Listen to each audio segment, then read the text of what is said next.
You're listening to Cards to the Moon, a podcast about trading cards from both a collector and investor perspective.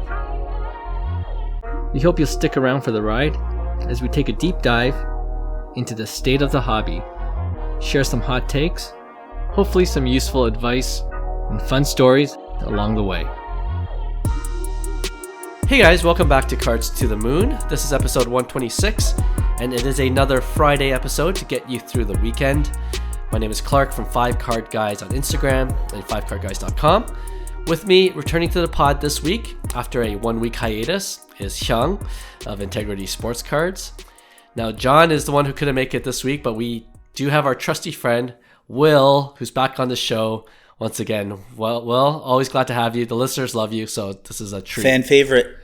I gotta say, in previous episodes, I make it seem like I hate every second of this, and that's not the truth. Like, I feel weird that people hear my voice, but I do just love hanging out with you guys and chatting, talking cards. So nice. I don't want anyone to think that I'm not having a great time.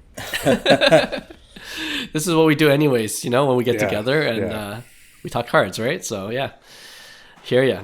All right, so off the top, Hyung, you and I actually just got some PSA subs back. So I thought we could talk about it, like, were you happy with the results? What did you get back exactly? And Will, you can chime in any time to express your displeasure for the whole grading process, all right? So it's the question. It's the question of whether or not I like PSA again, right?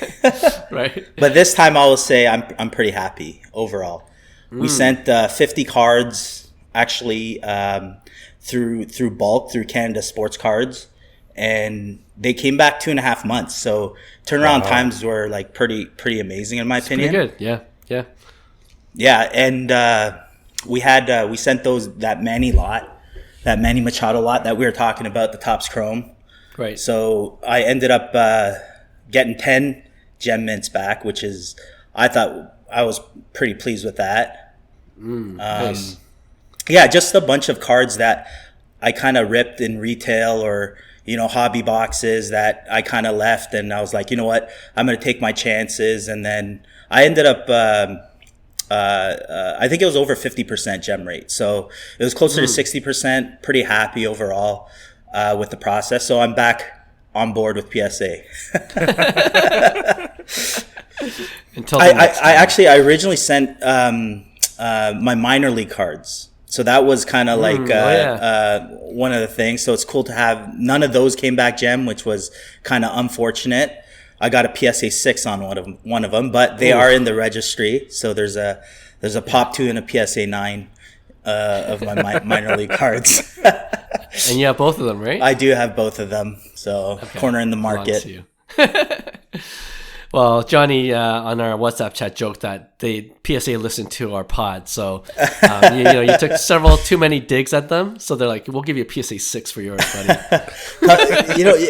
Couple things with the submission though. I did send in a few cards that I cracked from like SGC 9.5, so a Miguel Blaze.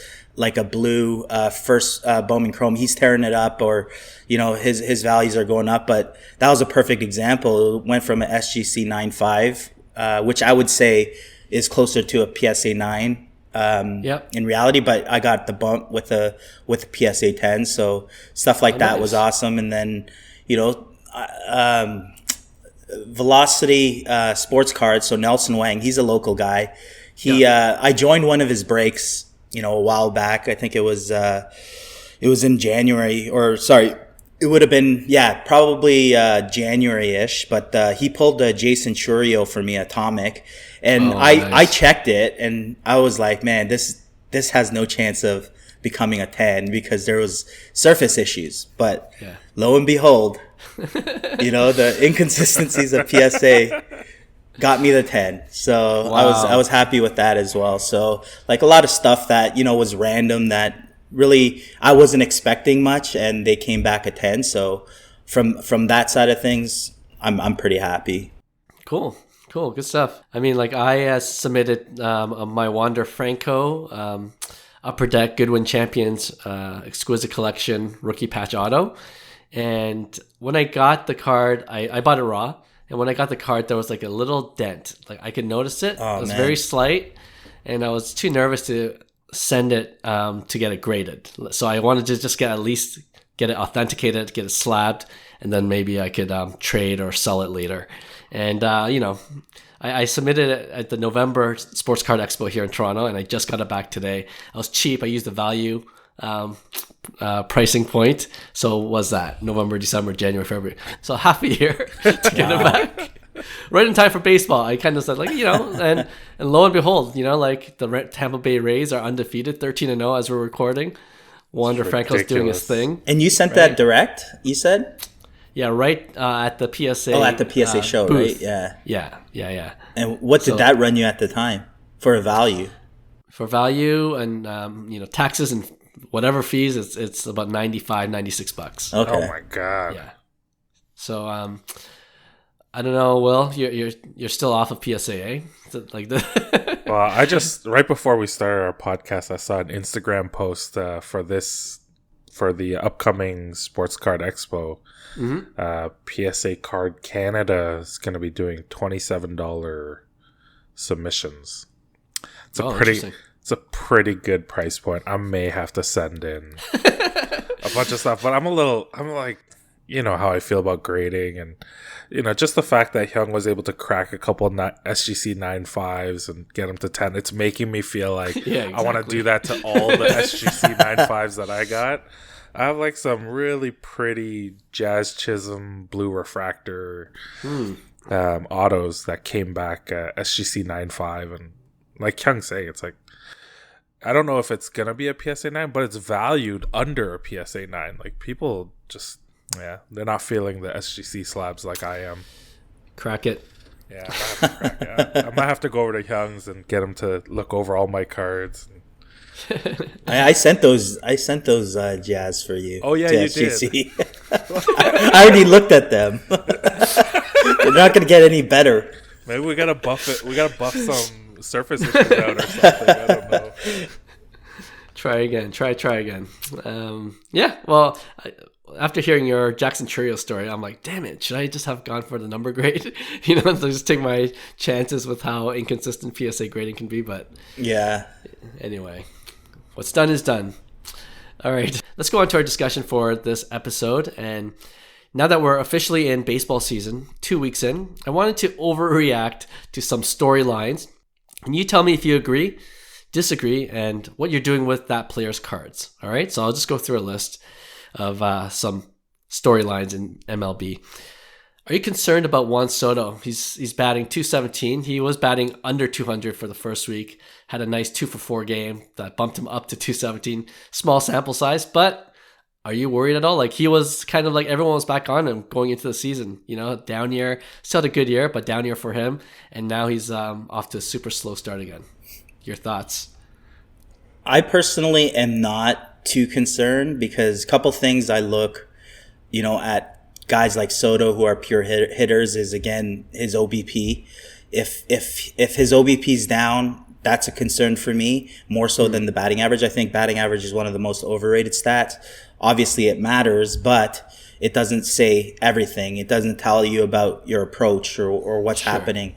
So I think, you got to understand too. It's like beginning of the season, he goes 4-for-4. All of a sudden, he's closer to 300 now with and people are all back on him, right? And that's going. You look at the lineup on San Diego. No one's really hitting except for Xander Bogaerts, really, and Ha-Seong Kim. Those are the two guys on Padres that are really, hitting at this time, Cronenworth, guys like Machado, a lot of guys aren't hitting. So that kind of goes hand in hand, I think, with Soto's lack of, his hot start. And I think, Soto's a pure hitter. Like he's going to find it and you're going to see he's a 900 plus OPS type guy that if it starts getting in below 800s, that's when I start getting concerned. But because he has such great plate discipline, he's going to have a 400 plus, on base percentage or at least close to it, just because he's drawing so many walks. So, that's for me, I think he's a hold. Or, like we talked about in the pod, there's not a lot of great Juan Soto rookie autos or rookie cards. So if there's an opportunity, this might be a good buying opportunity too, as well, because Tatis is coming back. That's probably going to solidify, the lineup a bit. They have holes to fix on the Padres roster, but, having Tatis back, with him, Machado, Bogarts, this is going to provide a lot of protection around Soto as well. So, okay, not concerned. How about you, Will? Yeah, I feel a lot of the things that Hyung's saying too. Baseball's my favorite sport to watch and to follow, and we live and die with every single game. Like in our group WhatsApp chat, I send you guys the stats for like every Korean player who does something and nobody responds. It's like 11 p.m. and I'm like, did you see Ji-hwan Bae hit a bomb? And nobody responds. It's because baseball fans, we live and die with every at-bat, with every game.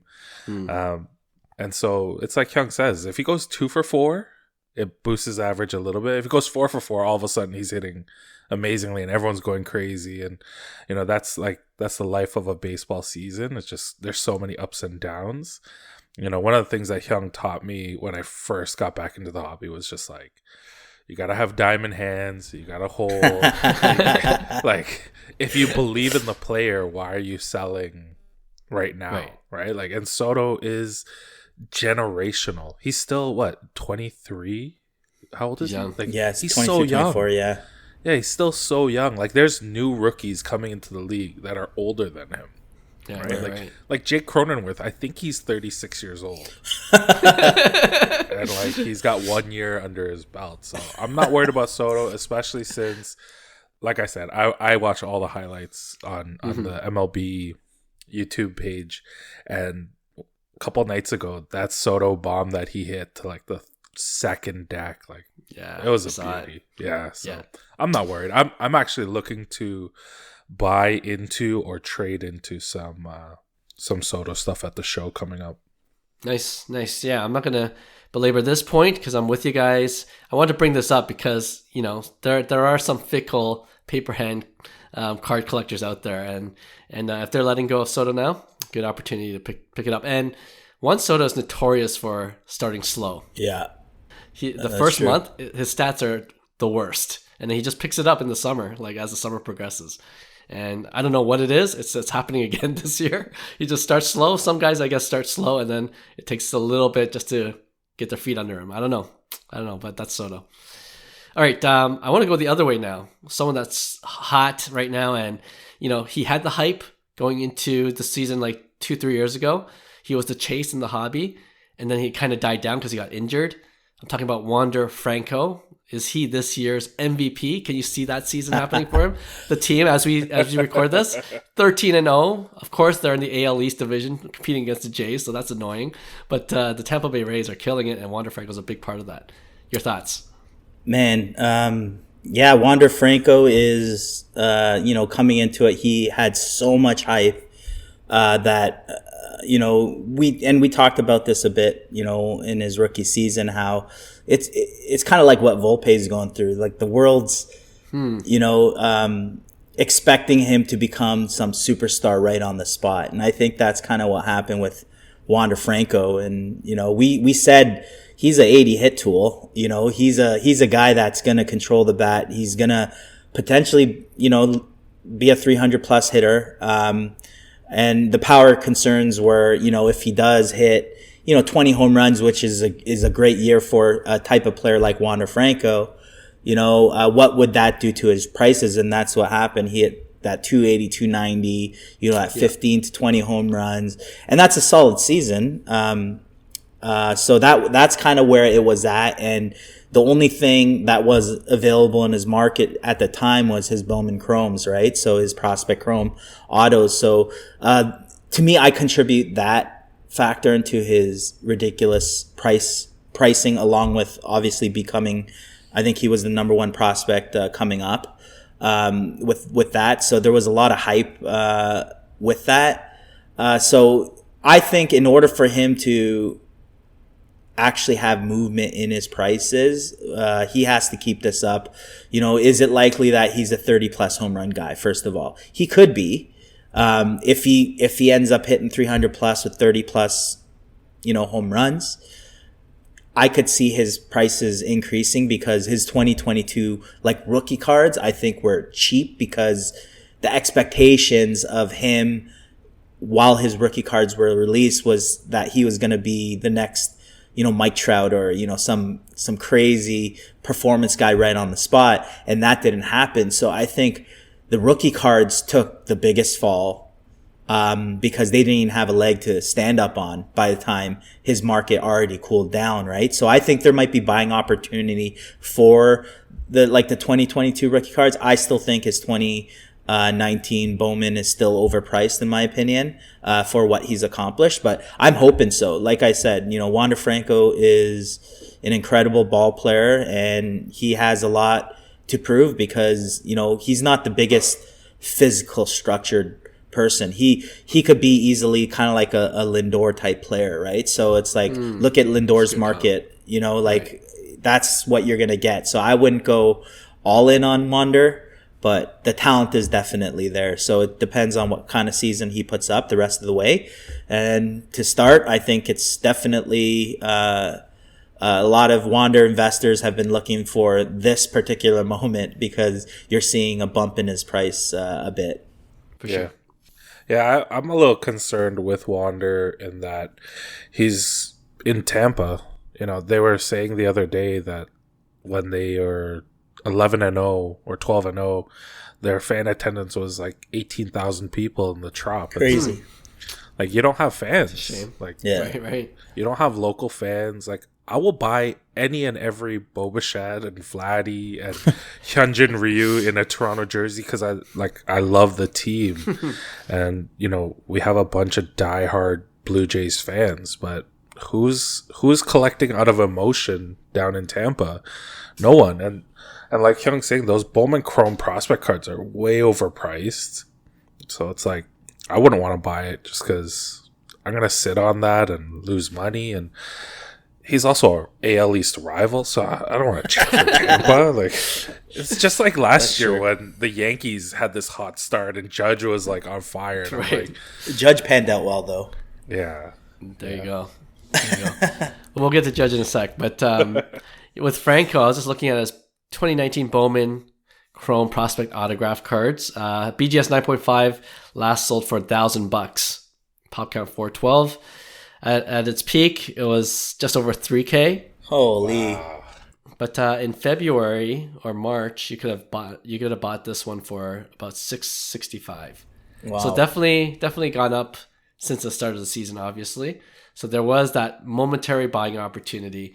But right now, it's just I feel like I don't want to go into it now. You're already paying the premium for a hot start, and you don't know how the rest of the season's going to pan out. But it could work out. He could be have another full season like Judge did, and if he stays healthy, that the interesting things can happen, right? So that's where I am with Wander. He's tempting though, $1,000 compared to Volpe, which is $1,000. I'd rather have Wander, Yeah. I don't know. Some people might want the upside of Volpe. I don't know, Yankees. Right. It's all about the rivals. Yeah, so that's an interesting point too. But anyway, we have to talk about Shohei.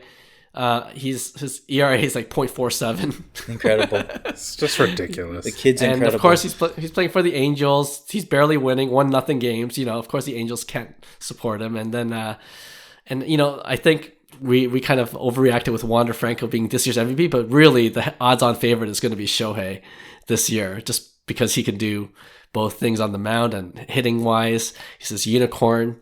Do you think this is the last year you can get his prices for what they are now? What I notice about Shohei's market is there's a huge demand for autos. Mm-hmm. Huge demand for autos, overpriced. And I'm one of those guys. I want a 2018 Shohei auto. And if you guys know Shohei's auto, you know that after 2019, his autos went down the drain. He has signed so many cards that he changed his auto, so it's not that clean auto that you see on his Bowman interesting. Chrome 2018. You'll see 2020, 2021. It's a different auto. So the 2018 is kind of like, you know, a grail that I've been looking for, a good Shohei auto, but you're gonna overpay. On the flip side, you have his base card, some of his numbered parallels in paper. I think it's criminally cheap on some of those compared to the Sotos and stuff. And I think there's upside on cards like that where I think over time, this guy's doing incredible things. We're not even talking the same sentence as Babe Ruth. He's doing way bigger things than what Babe Ruth was doing at that time in terms of a two-way player. Nobody has done what he is doing. And I sure hope, you know, and you've seen it at the WBC, you know, you have a a global following on this guy. If anybody hates on this guy, they have some serious issues. Like, I don't know how you hate on Shohei Ohtani. It is great for the game. The personality is unbelievable. He's an incredible specimen in terms of athletic ability. His frame, his body's going to hold up. That's what another thing. Usually, you know, something that would have concerned me coming from the Asia countries would have been longevity. Is his body sustainable? This guy looks... He's a monster. He's a monster, yeah. And so it's like you got all the moving pieces for this. So as much as Ohtani's prices are overpriced right now, and you probably could find a better time to buy on Ohtani probably in the off season, but I think the room for getting a quality 2018 auto is shrinking day by day because some people are on the same wavelength in terms of thinking, hey, if I get this Ohtani auto, this is going to be generational. I'm going to pass this down to my kid. This guy was the greatest baseball to ever pick up a baseball in our generation. That's the type of conversation I see personally from Ohtani. So I'm in the market for an Ohtani auto. That's something that, even though it's pricey, that's something that I'm willing to trade my modern junk that is useless and put it into something like that. Yeah, man. Yeah. I feel like Shohei is it's too late, but it's also not too late. like you are going to pay ridiculous. It's early. Get it. You're going to pay ridiculous prices right now for Shohei stuff. Because, like, I watch, like, you know, on my eBay search history, it's a lot of, like, random stuff that I like collecting. Just, like, really pretty subsets and whatnot. One of them's, like, you know, Topps Archives postcards. And you can get a postcards auto with Vladdy. Like, I have a Vladdy out of 10. And I got it for, I think, $100. The Shohei base autograph, it's not numbered. It's just like, I don't know, 1,000 of them. Who knows? That sells for like 700. Crazy. Every other player in that subset of like 10 players, they all sell for like $100 to $200. But all of Shohei stuff is like 5x what you want to get, or like the other players, and that's consistent with even some of my unlicensed garbage that you guys always rip on. Yeah. Like if it's like a Vladdy Kaboom, it's like $1,000. If it's a Shohei Kaboom, it would be like 8,000 or something like Color Blast and all this stuff. So I feel like it's too late for me to collect anything Shohei. I don't have that kind of scratch. All I have is this dinky SP where he's waving with his hands. He looks so friendly in his like warm-up jersey. It's such a nice card, and I'm just like, but it's so dinky in comparison to the ones that I want, like the ones Hyung's saying, like the 2018 Topps Chrome autos, like where it's like that close-up image. Oh yeah, is that the one that you're talking about, Hyung? I personally want the Bowman Chrome. Yeah. The Bowman Chrome's so nice too. Topps Chrome would be a secondary, like if I couldn't get that Bowman Chrome. Yeah, both those auto cards are just beautiful. So yeah, it's too late for those for me, for 99% of us, but not for Hyung.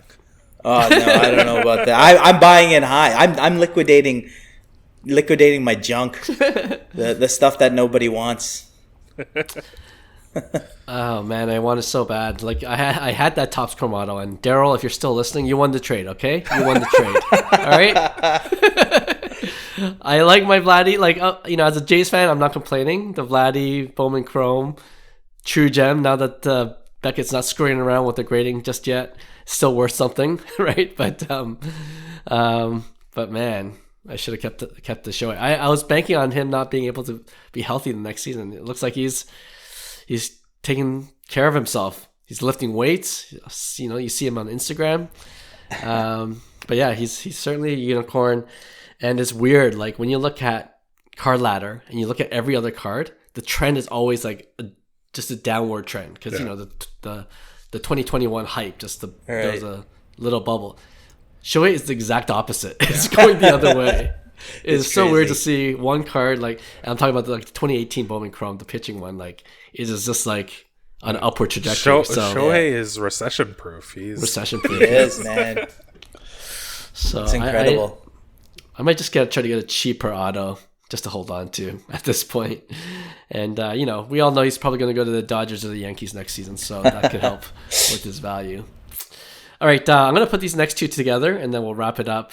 Home run hitters. Everyone loves home run hitters. I was lucky that I banked on Aaron Judge halfway through the season, and I was able to get good trade value by giving away my Bo Bichette and Lewis Robert. We talked about that in the previous podcast. So I'm talking about Aaron Judge. Do you think he's able to hit even 50 home runs this year? He's on pace for 54. Very early in the season, of course, but if he does that, then what happens to his car prices?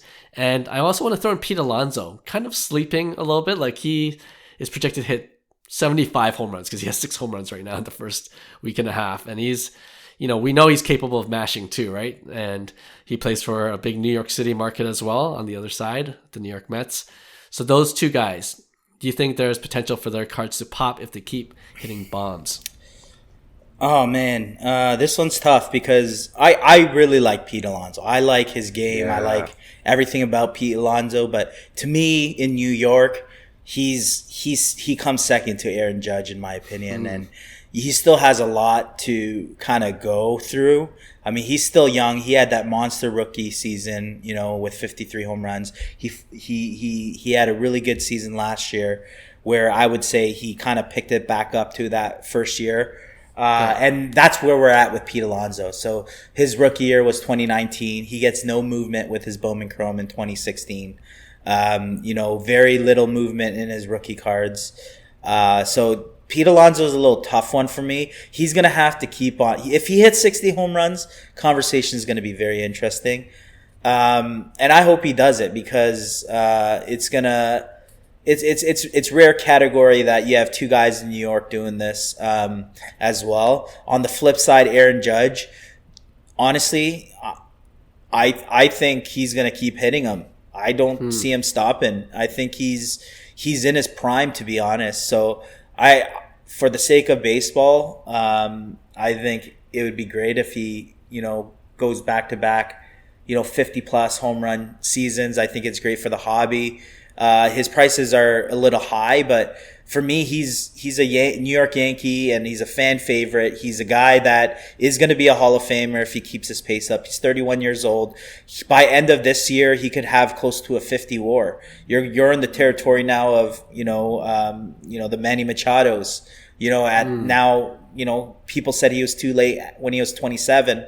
Now he's 31, and now he's gonna surpass 40 WAR from a career perspective. And if he keeps this pace up, he's gonna keep going. And I think he has a lot of upside just based on his history and story. And like I said, some of his stuff is super expensive. And I think it was a great time for you to sell that Judge of yours, the Bowman Chrome, the refractor. That was a great flip. I think it could sit sideways for a while, but there are opportunities in his rookie year that a lot of people overlook these cards. So I think there's always potential with the cards that nobody really knows about that has good future value. I think subsets like Topps Finest, Bowman's Best, even Topps High Tech for Judge, they have some type of kind of like growth potential in some of their rookie auto cards there. Okay, so more bullish on Judge than Alonso. Yes. Yeah, I like Judge just because he's gonna be a Yankee for life now with that big contract. Yeah. I think if he didn't go to the Yankee, or if he went somewhere else, that would have just tanked his value. So yeah, like I'm a big fan of his game. He hits like he looks like he's taking check swings and hitting bombs. Like it just looks ridiculous. Yeah.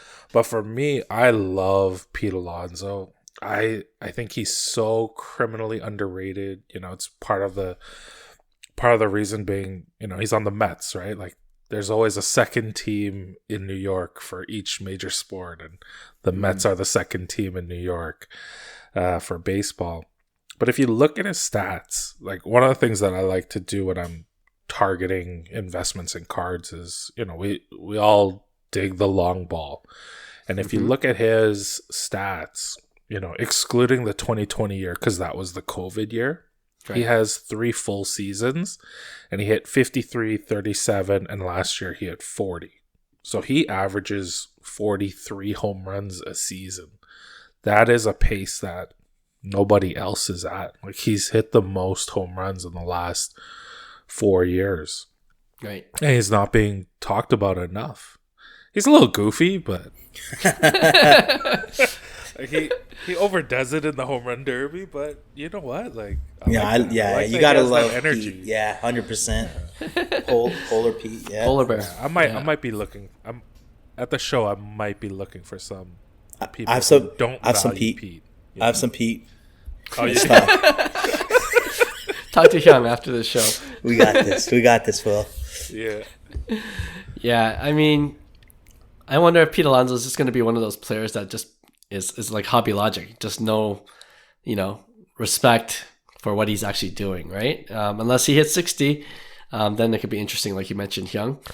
But I like Aaron Judge. If he dips a little bit, I might try to get back in because like I feel like the more I read about Judge, he's more of a student of a game. Like I read one, I think it was in The Athletic the other day, where he was studying the Yankees minor league team, and he noticed that they're stealing a ton and they're having a huge success rate, and then they break it down like what they're actually doing to like be more successful on stealing bases. And he already has 2 this season. It's early, but he's implementing some of what he learned, and it's almost like this shuffle step.